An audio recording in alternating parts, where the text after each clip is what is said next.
Welcome to Walkabout the Galaxy, the incidentally astronomical astronomy podcast. What? I said just OGs. Oh, geez. OGs. Where the science is universal, the opinions are personal, and the hosts have oodles of credentials. We are Strange, Charm, and Top the Astroquarks, also known as Josh Caldwell, Addie Dove, And Jim Cooney. coming to you from the Satellite Walkabout studio near the University of Central Florida. Remember to check out our website to see how to get our snazzy shirts and subscribe to us on all platforms, including YouTube, where you can see the fine actors who portray us. On this episode, we are played by David Schwimmer. Kate Winslet. And Martin Short. I may not be able to concentrate for the rest of the show now. Oh, yeah, that's true. Josh has an enormous crush on Kate Winslet is sitting across the table from me, but I'm David Schwimmer, and I don't know how David Schwimmer feels about Kate Winslet. May not feel the same way about her that Josh Caldwell does. Probably not. Could be a very complicated episode. Could be problematic. Could be problematic. Have I told you guys about the time I met Kate Winslet? No. You lie. Well, our listeners probably haven't heard. No. Our stumpers today are embarrassing. Oh, Speaking no. of when I met Kate Winslet. Oh no. That means they're embarrassing for us. Oh, boy. Well, We'll find out. Addie, Yes. you have the following two choices. You must do one of these things. All right. Give an excellent guest lecture to the wrong class, Okay. or forget that you were supposed to give a guest lecture until 5 minutes before and then give it to the right class. That's more close to like things I've actually That done. would- I think I like the idea of giving a really excellent lecture to the wrong class. Yeah. Yeah. It'd be kind of fun. You might get fun questions. That's true. Like, That's is true. this going to be on the test? Yeah. So that actually happened to me one time. Nice. I was young, inexperienced, overeager, over-nervous, and a senior colleague asked me to cover his class, Oh. and I would swear on a lot that he said Thursday at 9 o'clock, Uh-huh. for example, in In this room room. G122 in Dwayne Physics at the University of That was Colorado. in Dwayne if it was a G number. Yeah. So I showed up there, I prepared this whole lecture on impact cratering, which is what he had asked me to, he asked me to talk about that topic. So I was going to talk about impact cratering. And I had not done very much teaching at all. I prepared this whole thing on impact cratering. And I was like so, nervous about messing up. I got there early. Uh-huh.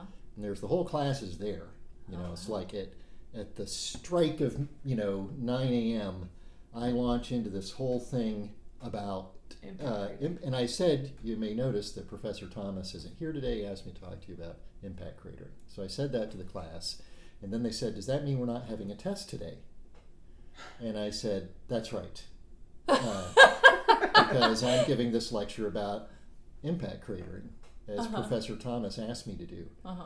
They're like, okay, cool. So then I start, and about a minute in, I notice a different professor, Uh-huh. not Professor Thomas, standing outside the room, and I tell the class, 1 second, please. And I go over and ask Professor Solby, what can I do for you, Murray? And he's like, you can give me my class. Nice. Oh, but you didn't get to give the whole lecture. Oh. No, which was That actually taking a test Yeah. that day. That's going to Yeah. be crushing for the students, right? They thought they were They out of the were, test. and then Yeah. I went back into them like, who did you think Professor Thomas was? And why did you think you were getting a lecture about impact cratering in a class about atmospheres? Well, at least it was like It not was a literature the same class. sort of department, right? Yeah. Okay. Anyway, that was the inspiration for your I stumper. like it. Yeah. And so, based on that experience, I would have chosen the other one. Yeah. Just I walk mean, into I've the right given- class and just like tell some stories about. That's how half of our professors teach. So. Okay. JK. Yeah. Jim, make a boneheaded mistake in front of 300 introductory undergraduate students, So every day. Done that. or make a boneheaded mistake in front of 5 upper division students. Yeah, I'd rather make the mistake in front of the 300. Yeah. Oh, yeah. Yeah, because I just don't feel that judged. I feel like when you're an introductory student, you don't even understand how big a boneheaded mistake I've made, whereas the upper division students, They're gonna be mean about it. Yeah, they recognize how dumb you just looked. Yeah. Right, they're in a better position to judge you. Cast judgment. Yeah. Yeah, like it could have been a bonehead mistake or a super simple mistake, and the introductory students are just gonna be like, oh, okay, we'll fix it, whatever. Yeah. Yeah. They don't know enough to know that it was boneheaded. That's Yeah. right. That's right. Because everything is incredibly complex for Yeah. them. So Yeah. even if your mistake wasn't Yeah. on some very tricky aspect, they might think it was. And the other thing is they're most likely not going to notice, whereas the 5 students are going to be like, wait a second. Right. Didn't you mean? Well, today we'll talk about the hearts and surfaces of neutron stars. There's an adorably small nearby black hole, and I'm not talking about you, Jim. Ouch. Wow. You did say adorable. It's true. Adorable is in there. I'll take that. But first, And nearby. this episode of Walkabout the Galaxy is brought to you by Kyber Crystals. Ooh. If you're into computation, get yourself a silicon semiconductor crystal. But if you anticipate some confrontation, what you need is a Kyber crystal, naturally attuned to and enhancing the force, that is. Kyber crystals come with a dizzying array of properties, such as getting warmer without changing temperature, angles, frequencies, colors, willpower, pulsing, spontaneous energy generation, obedience, disobedience, and much more. For computation, communication, and photoelectrification, use cyber crystals. For your lightsaber and galaxy domination, use Kyber crystals. Kyber crystals, advancement through technology. Excellent. I didn't even know what that was. You don't know what a crystal? Kyber crystal is? I never. What? I say I never heard of it. I've seen all You're born on Star Wars Day, Yes. and you don't know what a freaking Kyber I crystal love is? I love Star They Wars, don't but I don't. Talk about When Kyber was that? Which crystals. movie did that come from? All of them. No. It's certainly not in the first 3. No. They are not mentioned as Kyber crystals in the original series. Definitely not. I know. But Okay. still, everybody knows about Kyber crystals. Oh, well. I don't think I learned about them until more recently. I think I learned didn't. about Well, them I'm when we glad did that weird. They're advertising now. I do. Yeah. I think I learned about them when we did that weird void thing at Disney. Yeah, right. And that was we were like looking for some something, special thing yeah. in Kyber crystals. or And if something. you had been to Galaxy's Edge, That's what it was. you haven't been to Galaxy's Edge. Oh. That's inside Disney World. Oh. What was the thing we did that was like a VR thing? It was at Disney Springs. Oh yeah, that's Yeah. the thing I did. Yeah. I've never been to either one of those. Well, in any event, it's the magic stone that goes in your lightsaber. Oh. Yeah. Okay. But also, apparently, if you wrap your hands around it, it will get warmer, but its temperature will not change, which I thought was a particularly Explain. curious trait of That is- Kyber Explain. crystals. That is a curious trait. And no explanation was offered. Interesting. For So that, like or your it's- hands get warmer or the crystal itself gets It warmer? said the crystal gets warmer, but its temperature does not That's what change. temperature means. Yeah, so I thought that, along with things like pulsing, Mm-hmm. willpower, And obedience, and and disobedience. Also, there was bleeding was oh. possibly involved if the Sith are messing around Oh with my them. gosh. Yeah. Yes, that's always Advancement through Side effect. technology, folks. possible. Advancement through technology. IBM. I guess that every time. Dyson. I like Dyson, that's a good I guess. saw a Dyson You're vacuum both kinda- earlier that's- today. Audi. Oh, Mm. okay. Okay. We have some space news, I understand. Space news. We do. Did you guys wake up obscenely early to watch the launch? I'm so mad because I woke up obscenely early, but not quite obscenely early enough, and it was apparently a very spectacular launch. So pretty. Yeah, I missed the actual launch, but I was dragged out of bed by Bottom Cork to Beauty Cork, sorry, to see the noctilucent cloud At action. 5:15 in the morning, she can be bottom cork. Yeah, she was at the bottom of my list of favorite corks at that time. No, but I'm glad she did drive me out of bed because Yeah. The clouds. the cloud were was amazing. unbelievable. Yeah, It was great. So fantastic. this was a Falcon 9 launch, which are pretty old hat these days for Right. us. But this was the Crew 2 launch. So it was launching 4 astronauts to the ISS on a Dragon capsule. And it was like, yeah, and I've seen a million Falcon 9 launches now. And I guess I haven't seen as many night launches, but Right. this one was just like, It was so just at the the right launch time. itself Yeah, it was was a really nice. You had the classic trail, and it was really beautiful. But then once the first and second stage separated, you could like see the pulsing of the second stage engine, which I think I had heard about before, but I hadn't really ever like thought about it. But it like pulses the engines, and it was creating these like shockwave looking things that were Spinning interacting with rings. the first stage because Yeah. it was still nearby at one point, and you could like see it interact with that, and it was just like, and then Yeah. it lit up like this cone in the whole You could sky. see, you could see it so well because it was just before. It was like 5:45 or something Yeah. Right, so the local time. So it was before sunrise, like maybe an hour before sunrise. But the sun was sun close could, enough to the horizon that it so could. the sun could illuminate Right. that high altitude Yeah. Right. vapor that was Yeah. being produced by the rocket, Yeah. and well above anything that we would call an atmosphere. So there's nothing else up there Phenomenal. scattering the light. So yeah, many seasoned launch watchers around here said it was one of the most, if not the most, visually stunning they'd seen. Yeah. So that's folks can check it out online. Pictures, videos. Yeah. And it took 4 astronauts, 2 Americans, 1 European Space Agency French astronaut, and 1 Japanese Space Agency JAXA astronaut to the ISS. So there are now 11 people on the space station, which is So many crazy. people.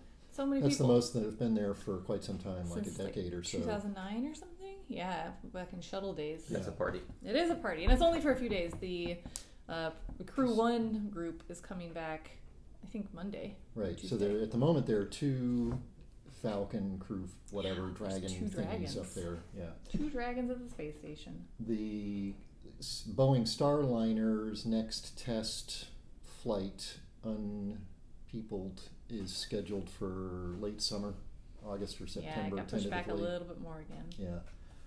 So we'll keep an eye on that. Goes up on a different rocket. What if we had a bunch more crew things and we just kept shooting them up there? How many places are there on the space station To dock? to dock things? There's a fair number. I don't know Yeah. I don't know how Universal, like they're, because they reposition them. There's the Yeah, Soyuz they come moved in and move they things moved the around. Dragon 1, the Crew 1 Dragon, To a a different- couple weeks ago to a different port. Hmm. But they're not quite all Universal, but there's several. Yeah. But I guess But if they're you already sort sent of up out like of room. if I sent up like 40, clearly there aren't that No. many docking stations. But I guess you could just like Hang take out them nearby. off and just sit them there outside of the station.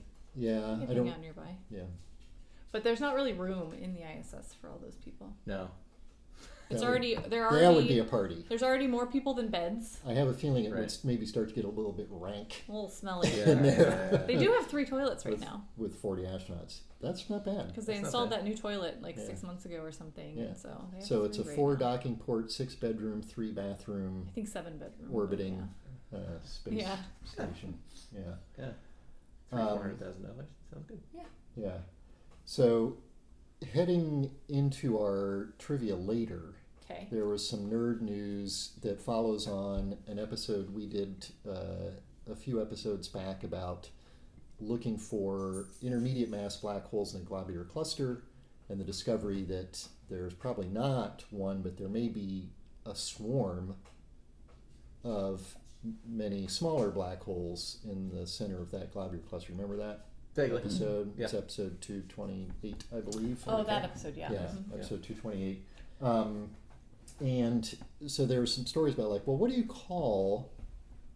I said swarm Oh. Yeah. of black hole. But we have these terms for groups of things. So New York Times sort of running an informal competition for submissions of groups of black holes. Do you have any thoughts? What would you call a group of black holes like that? I don't know. I like swarm. I You mean, like that swarm? sounds good. I know like- that we have all these names for groups of animals. I don't know any. Okay. Other let's, things. Let's Like take globular galaxies. clusters. Yeah. What do you call a bunch of galaxies? Clusters. A cluster of Clusters. galaxies. I do. Yeah. Right? Yeah. Or a supercluster of galaxies. How about asteroids? What do you call a bunch of asteroids? Cluster. A No. belt. A belt of asteroids. I only call it a belt because it's in a belt shape. Right. That's a good reason to call it a belt. Yeah, but But you we could also have There's- we have also another have word, families of and asteroids. also family of family of asteroids. asteroids. Sure. Right. Sure. Okay. Okay. Yeah. How about comets? Cloud Yes. You guys getting the hang of it. or belt. How about I don't think we have belts meteors? of comets. Yeah, Stream. a Kuiper You have a belt. meteor stream. You have meteor stream or Shower. shower. Oh, this is a fun game. Right? How about meteorites? Do Do we have? Stroonfield? That's true. They're all That's not a group of meteorites. It's just the area What where you would find someone with a group of meteorites call it? Eureka. Collection? A collection. Oh. Yeah. That's How about planets? Solar System? system. A system of planets. Planetary Yeah. system. How about moons? Jupiter and its Family. family of We also have moons. family for that one. Okay. Family of moons. And so I obviously we haven't discussed this ahead of time, but this is not our trivia. It was leading into our trivia. I'm like thinking, well, do we have things like this? Just what you were thinking, We do. Jim. Yeah. Do we have things like this for astronomical stuff? And I started writing some down. I was like, well, if I had to pick one for moons, for example, I'd say family. If I had to pick one for asteroids, I'd say belt. And you're all saying Picking the same things. things. So it indicates. But there are some others that we don't. So we'll come back to those after we Okay. do the trivia. Okay. Yeah, black. Or at I, don't least know. that I I do didn't like think of. alliterative names. So like a gaggle of geese. I Uh-huh. like this sort of alliterative, right? So Yeah. I could, like a blob of black holes. I don't know. Blob But of that's black not holes. very inspiring. I like the swarm thing just because Because they'll probably they're buzzing close around pretty encounters, quickly, they'll be- right? Yeah. Yeah. Yeah. Okay. Well, yeah. I saw someone's thing that said a void of black holes. Right. And I don't like that. Yeah. No. You don't like that. No. We're not happy with void of black holes. No, it just makes it sound like there's no black holes there. Right. Well, speaking of black holes, there's one. I guess the closest one to the Earth has been identified, Oh yeah. or the new closest one. Right. How close It's is not the it? one That that's we know closest of. to the Earth. Should but we warn Brendan? How close is it? yeah. It's a fair distance Okay. off. It's 1,500 somethings. 1,500 light miles? years. Oh God. Light years. Wow. Light light years. years, okay. Okay. Woo! I wasn't sure if it was light years or parsecs It's light because years. astronomers are tricky that way. They are, yeah. And so this one is a stellar mass black hole, so a few times the mass of the sun, ballparkish. So it's sort of at the very lower limit. They're calling it the unicorn because it's in Monoceros, Oh. constellation Monoceros. Nice. So it's called the unicorn, which is pretty adorable. How did they find this? This is discovered. I think a lot of the nearby-ish ones are discovered because they're There's bright gamma ray sources or X-ray sources. there's something orbiting this one, a companion star. Oh, okay. And Yeah. the companion star is very heavily, tidally stretched by this, by whatever it's orbiting. Oh. And they can see that distortion from the period of the orbit, the velocity of, so it's a red giant that's going around. They get that, and so they're looking at Doppler shift of the red giant and its orbit. Yeah. So it's a lot like how we find exoplanets, except It is. Except in Bigger this and case, badder. we're sort of looking at the planet and figuring out something about the star, which is There must be invisible. something Usually about- we see the star doing a little thing because the tiny exoplanet. Now we're seeing the orbiting thing doing big things because of the very massive but otherwise invisible thing it's orbiting. But it's still pretty small for a black hole. It is. 3 solar masses. What would be the event horizon size for that would be comparable to a neutron star, right? For a stellar mass black hole Yeah, at the it's- lower limit to be yeah. like the size of it'd be about 3 kilometers. 3 kilometers across. So small. Little baby guy. Little baby black hole. So A little unicorn. Yeah. Well, and related to black holes are Neutron stars. neutron bingo. stars. You guys are on fire today. Boom. High five. All sorts of results about neutron stars were reported. Yeah, because there's this facility on the International Space Station. Oh, it's all tying together. It is Nice. totally tying together. Oh, it is really nice. Because it's the nicer. It's actually nicer. It's nicer. Yeah, it's the Neutron Star Interior Composition Explorer, which is No, stretch no, into no. nicer. You're rejecting No, you that do not acronym. get to do that. There's not any words in there that start with R. Explorer.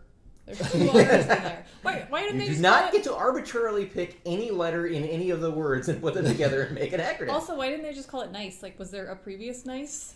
and this one's nicer. That's a good question. Just That call is it a nice. good Just call it question nice. because nice is Nice works. nice is fine. nice. Yeah. Neutron. In I fact, mean, it still should be It's still- incise, Incise. but it's not very insightful.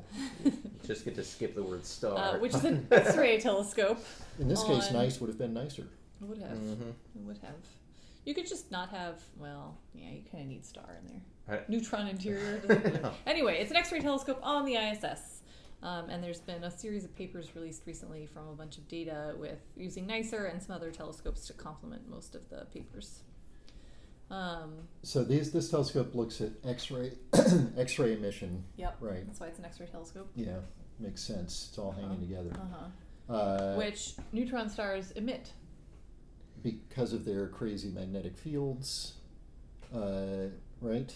Yeah. With their crazy accelerations of charged particles in said magnetic fields. Right. Yeah. I mean, they're in general, anything that's very, very hot, very, very energetic will release photons that have a lot of energy, and so a neutron star has Just points on its surface which are very, very hot, largely because of the mechanism of the magnetic fields speeding things up and causing them to be really hot. Right. So I mean, so the simple, which is the only kind of model I have or idea I have of magnetic fields, is like a bar magnet magnetic field. You have two poles, and at the poles, the magnetic field lines are converging. Mm-hmm. The magnetic field strength is higher there. Charged Close particles get accelerated by that magnetic field, and so where those poles are is where you would have a lot of energy being delivered to the surface. Right. By these impacting charged Right. particles. And those poles are where we expect to find those really hot X-ray source spots. Mm-hmm. Now, of course, you have to be careful about what this thing is doing. So this NICER telescope cannot take a picture of a neutron star and map out exactly where the bright and dull stars or cooler because parts it's only, like said, because it's 3 only a few kilometers across. light years away, and obviously we don't have that kind of resolution Right. on these telescopes. That But would take a telescope the size of, I don't know, yeah, like the bigger solar than the solar system. yeah, something like that, yeah, insane. And yeah, so X-ray telescopes are generally not good at angular resolution anyway. to begin with, yeah. Yeah, so But the neutron stars are rotating, and they're often like pulsars, as we've talked about before, where you get like pulses of X-rays. And Right, so you can, exactly. You can get periodicity and timing of the X-rays, and that can help you time sort of like where it is. that's right. Relationally. That's right. not Right. The word. fact that it's the fact that hot spot will be in your view, then not in your view, and then in your view, it helps you map out how big those spots are and where they are, and you're helped even more by a fun trick of physics of relativity there that like With you can warping. really see all the sides of the neutron star at all times, because light from the opposite side of the neutron star gets bent around. Space is so heavily warped near that thing. You can kind of see the backside, but not as well as you can see the front side. And so some of the light, which the X-rays are, that are heading away from the neutron star, away from us. away from us. Right, they're all heading away from the neutron star. Some of them that are heading away from us travel through curved space, and the space is so heavily curved that they can end up traveling around and sort of appear to come to us from like off to the side of the neutron star. Right. It actually makes the neutron star, it's nice, and it makes the neutron star look a little bigger than it actually is, because you're now seeing light from the neutron star and from the regions around the side. But this helps you map out where the distribution of where those hot spots are, because Watch it change. if it's in time. directly behind you, you're going to not see very much light from it at all. But if it's lying like A little closer bit to the closer limb or to the something edge. like that, then you're going to see it not disappear very much as it spins around. And so you can map out the distribution of where these hot spots are. People are clever sometimes. Oh my So is gosh. space. It's so strange how they can be so clever and, And yet- sometimes not so Yeah, clever, to put it nicely. Yeah. One only has to listen to us to get examples of the Yeah. not so clever part. So there are all kinds of neat We're results clever. from this, but I think before we hear some of these cool results that we can get from mapping things out like that, we should hear the trivia. Okay. Oh, Uh, look at that. all right. I like it. Game on. You know, we need to show our intelligence. Okay. Well, Uh-oh. the trivia is inspired by this conundrum of the name of clusters or groups of objects, of black holes in particular, and we were sort of exploring what are the names of other astronomical objects. But some famous examples, Addie mentioned a gaggle of geese. There's, a murder of crows. Murder of crows is another super popular one. Very good one. There's another bird one that's super popular that's, maybe not as popular as a murder of crows, but well known to the in crowd, an exaltation of larks. Oh. An Exaltation of Larks is the title of a book written by James Lipton. Do you remember who James Lipton is from Inside the Actors Studio on Bravo? Yeah. So decades ago, he wrote this book called An Exaltation of Larks that has hundreds, if not more, of these group names of animals like murder of crows and things like that. That's a good coffee table book. It is. And it's an old enough book that we had it when I was a kid. Oh, wow. So that's old. James Lipton is a few years old. And so, but some of those names he made up. Oh. Because, for fun. But Sure. not all of them, including An Exaltation of Larks. He did or didn't make that up? He did not make that one up. Somebody else did? Somebody else. At some point, somebody made it up. But it goes back quite far. In fact, to Okay. 1486. Wow, that's pretty far. In English, that's super far. That's almost as far back as written English goes. Yeah. Right. In something called the Book of St. Albans, Okay. which I've heard was of that. mostly about like hunting and things like that. Yeah. And published in England, obviously. And it included a whole bunch of names, including An Exaltation of Larks and a Gaggle of Geese and a Pride of Lions, and many others that we're familiar with. The trivia is just which of the following is not a term that was included in this source. In other words, I'm going to read 6 group names. 5 of them were in this 550-year-old book. Okay. Okay. But one And one you made up. One I made up. And if James Lipton can make them up, I can Absolutely make them you up. Right? So here's your list. A doctrine of doctors. An execution of officers. A feast of brewers. An eloquence of lawyers. An effluence of philosophers. A goring of butchers. Oh, man. This is going to be hard because I think I've heard We of wanted any the of those. trivia to sound smart, Jim. So I was Let's talk about neutron stars again. right. Well, I was happily surprised that that An Exaltation of Larks wasn't just from James Lipton. Yeah, Right. yeah. And that it had been around for centuries, and that so many of these other fanciful things also have been hanging around on the outskirts of the English language, at least for quite some time. Yeah. Right. And as we mentioned, I think, I've got some other things for us to talk about after we get your answers for that later in the show, following on the sort of whole a family of moons, because I think it's more fun to talk about a family of moons and a belt of asteroids than the asteroid belt. Okay. Right. Okay. And so there are some other planetary or astrophysical things Okay. that don't have groups, like neutron stars, for Yeah. example. We don't But have a name for but neutron there stars. aren't like groupings of neutron stars very often. I don't know. We just discovered there's a grouping of black holes. Yeah. didn't So we know don't that need to there come up would with a be. name for it till we find a big pile of neutron stars somewhere. We can hypothesize the existence of a big pile of them Okay. and then have the name for it. All right. Anyway, This can go in our. Yeah, I mean, we could be the ones that name it. Yeah. Then That's when they right. find it, this is a very important yes, episode. an astroquark of neutron stars. There you go, for example. No, I think No. we have to have another name for a group of astroquarks. Okay. An idiocy of astroquarks. Oh no. Too real. So speaking of the neutron stars, though, so NICER was looking at X-rays, but part of how they figured out what was going on with these neutron stars was also looking at other wavelengths as well, It's true. right? Kind of combining with gamma rays and radio observations. And they've been doing this to look at like the masses and the size of these different objects to try to understand a little bit about their structure. There's questions still about like sort of the interior structures of neutron stars and how they're layered and like what form is matter. Yeah, it in turns the out that insides. they're way more complicated than we teach you about Yeah. in Astronomy 101. I know. You know, Yeah. in Astronomy 101, we describe these things as just like a big ball of neutrons. Yeah. So there is What all could be this- simpler? Yeah, Right? It is. It's pretty simple. The Unfortunately, neutron is sort of like, I don't know, it sounds simpler than a proton. Well, it's pretty simple. I mean, if all you had is a ball of neutrons, it sounds like a really simple thing, and Yeah.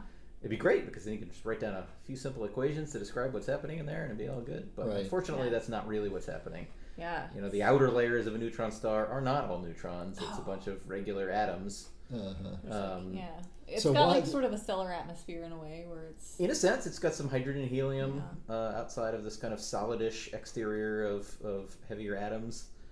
But inside of that, of course, the pressure increases very rapidly as you go down into a neutron star. And as the pressure increases, then the state of matter starts to get weird. Yeah. And so things become all weird and superconducty. And then eventually, if you go down far enough, and it's not that far, but you go down far enough, Because then there's not that far to There's not go. that not that far to go, right? Things do become just a pile of neutrons, Right. because the electrons and the protons. I mean, it's under so much pressure and the density is so high that they get smushed together, protons and electrons, and so they can't exist independently. They get smushed together and make neutrons. So, and one might think, why is it hard to smush a proton and an electron together since they're opposite charges Right. and opposites attract? That's true, but it's hard to actually get them to smash. That doesn't happen. It's a good thing it doesn't. It happen does a in good our thing. We everyday wouldn't life. be here. Yeah. We would all be a pile of neutrons. Right. Right. I mean, it's well, we could go on a whole thing about quantum physics and how hard it is in everyday life, but Nobody wants that. Yeah. nobody really wants that. But in any event, I was just looking for quantum has to do with quantum physics. Quantum Yeah. mechanics that's keeping. So it's not. It's something other than our simple right. Turns out, opposites attract. right. It turns likes out it's not the repel. electromagnetic force is not the only Not the thing only in the game in universe. town. Yeah. Right. Are Uh, Kyber crystals involved? Thank might gosh be. not. No.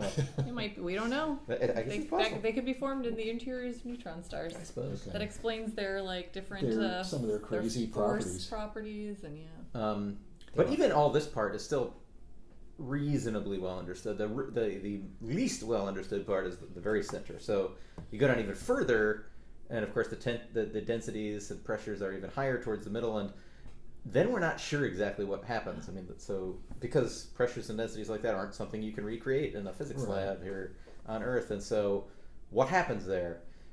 It may be, we've thought about for a while. Maybe just like you smash the protons and electrons together and make neutrons, maybe at those ridiculous pressures, the neutrons themselves fall apart, and Oh, no. because of course neutrons are made of stuff, Yeah. Right. which is Quarks. Quarks. of course. So maybe What you're is just a neutron? Which quarks?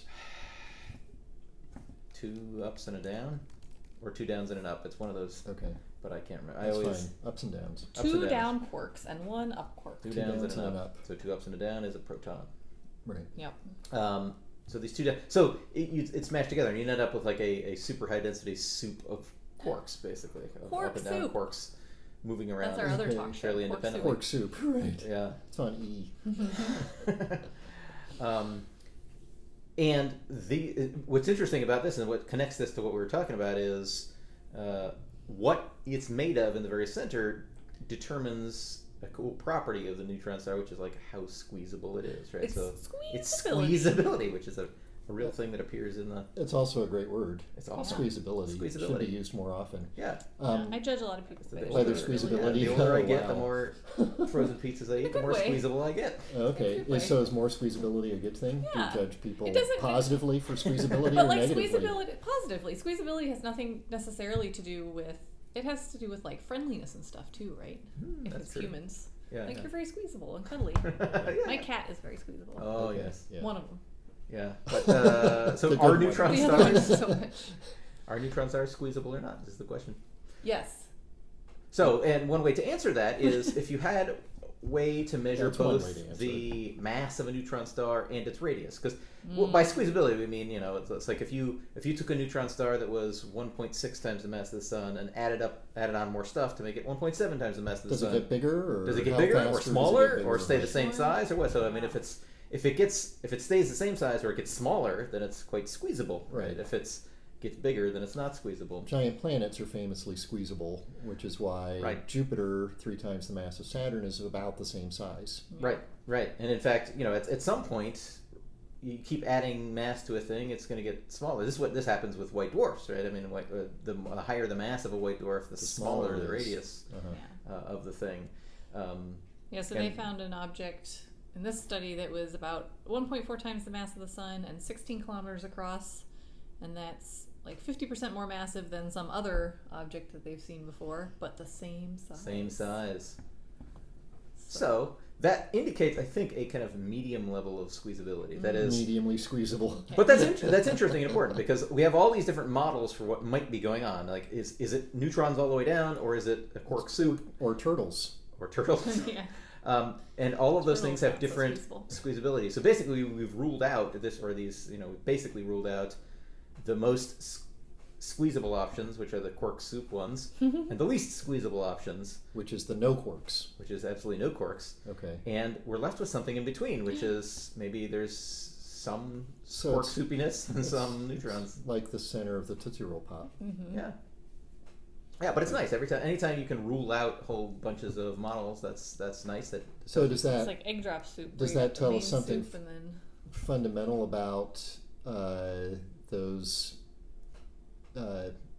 crazy forces that are interacting, that are responsible for the structure of things like neutrons? I don't know. I mean, it's. I think it's So like what- it could, but we still don't understand. Like, right? We just don't understand exactly. Like the models still can't predict this. So I mean, we know a lot about those forces fundamentally. I mean, it's just the strong force, strong nuclear force, and the weak nuclear force. And we know about those things. Is this sort of a matter of like now we can calibrate it better, or does it tell us that there's something unexpected going on in there? Probably that. Probably when we have large numbers of things interacting, then things get really, really complicated. And so, I mean, we don't have good models. I know how those things work. We know how those things work in one atom or one proton or something like that. But to say how they interact in these complicated systems, we don't know. And it's hard to come up with equations of state for those Right, things. right. It's like we can't explain the interiors of Jupiter and Saturn very well. Right. Right, and those are things we understand the physics of a lot better than this. So this is great. I mean, it's a step forward. It's cool that you don't need. I mean. The reason there is a quark soup is because the neutrons, as you get close to the center, cannot withstand the crushing pressure above them, and of course, at a certain point, that's what leads to it becoming a black hole. So at a certain point of adding mass, the thing collapses so far that So what is it that defines that thing becoming a black hole? Is it that the physical size becomes smaller than where the escape velocity equals the speed of light? Right. And unfortunately, in those cases, it would be. There's interesting physics there as well. What is the state of matter when things collapse that small? You're never going to know because that's gone from the universe, right? That's beyond the event. Once things are beyond the event, right? So we're testing things here at kind of the limit of what you can possibly do as far as extreme equations of state. Sort of on the hairy edge of the universe in some sense. Yep. We never talk about edge of the universe, but in some sense every event horizon kind of is an edge of the universe. Yeah, in some sense. Yeah. Cool. Pulsars. Yeah, so NICER there were some other papers in this article too that came out and looked at some more details about some sizes of different objects and some mass measurements. And Jim mentioned earlier the hotspot tracking. They found one that had hotspots in not just at the poles. Yeah, that's another cool thing. I said. I mean, it's not these things just are more complicated North than Pole, South Pole type thing. Josh's simple model, unfortunately, is not right. We see these other, and not even always like circular hotspots or oval hotspots, like crescent-looking hotspots, and a whole bunch of. It reminds me a lot of like the auroral features and stuff we see on like Saturn and Jupiter. Yeah. So this is speaking to the fact that the magnetic fields of these things, they're extreme and they're also complicated. Right. I mean, it's Magnetic something. fields always are. I mean, it's astonishing that they've been able to, we're talking about things that are 10 kilometers across, halfway across the galaxy, and we're able to actually reverse engineer our observations to say what the surface. Right. And you do need to take that with a little bit of a grain of salt. Those, I mean, it's models that are showing you that this, and so they even say, and they'll show you the pictures of these things, but then you have to read a little bit closer to see that those versions that they're giving you are not necessarily unique versions, unique solutions to the thing. So there are, nevertheless, they're cool, and we'll post them on our various places. There's a nice animation from NASA of the rotation of J0030. That's pretty cool. Ooh. Yeah. But we've done similar things with a sort of Bayesian analysis of all the observations. Say what's the most likely sort of configuration that gives us something consistent with their observations. We've done things like that in planetary science. For example, when they were trying to figure out before New Horizons flew past the gingerbread cookie object now known as Arakoth, we had some occultations of it that just gave you like a few points of what the sort of outer shape is like, and you could interpret it a number of different ways. And then we do these sophisticated, we humans, analysis of what is the most sort of likely three-dimensional full representation of that thing, and that actually works remarkably well. Unbelievable. Yeah. It's amazing. Yeah. Okay, so if you thought about your collective names for the trivia. Yeah. Your choices are a doctrine of doctors, an execution of officers, a feast of brewers, an eloquence of lawyers, an effluence of philosophers, and a goring of butchers. What do you say? I've narrowed it down to two. You go ahead. I also have two that I'm picking from. Oh, okay. I'm going to should say have you write them down. a doctrine of doctors. Well, that was one of the two I was thinking of. I'll go with a feast of brewers. Oh, I fooled you both. My other one was the effluence of lawyers. Effluence of philosophers. Philosophers, sorry. Yeah. That's the one I made up. Yeah. A doctrine of doctors is just like, that's too good. But also, like, a doctrine is a different thing. I know. So it just bothers me. Yeah. Yeah. Well, 15th century. That's true. What are you going to do? That's true. I thought the eloquence of lawyers. Yeah, that's a little. Yeah. Really?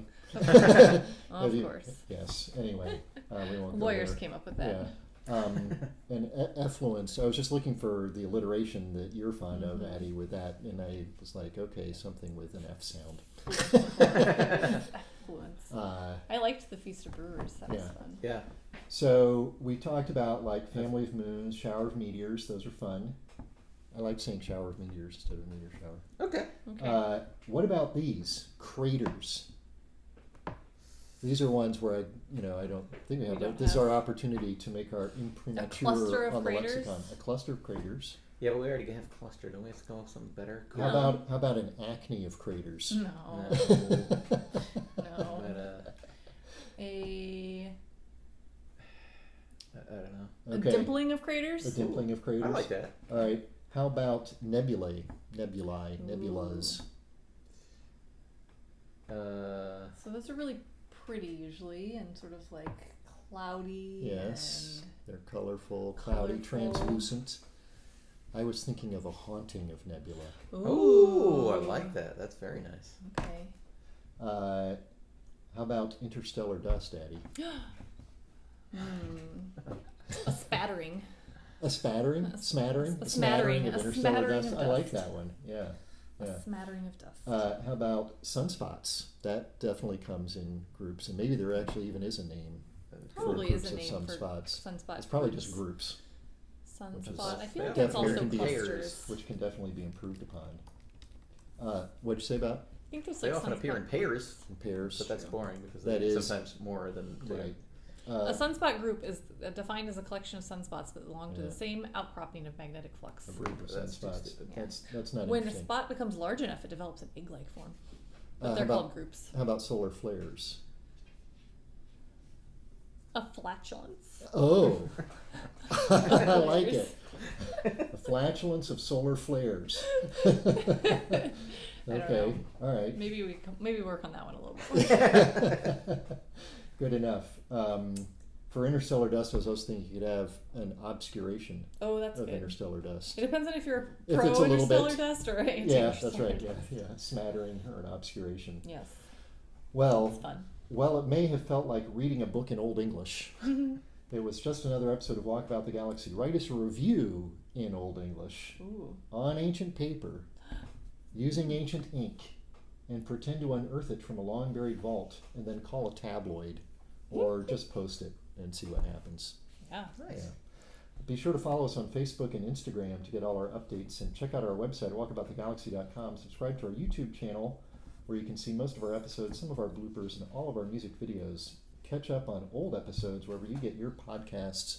Follow us on Twitter At walk_the_galaxy. and ask us questions anywhere using hashtag AskWTG. Our theme music was composed by Richard Drusik. Thanks to our listeners in Southwest England and around the world. Stay safe. I'm David Schwimmer. I'm Kate Winslet. Oh. And I'm Martin Short. We're the astroquarks, signing off until the next episode of Walkabout the Galaxy.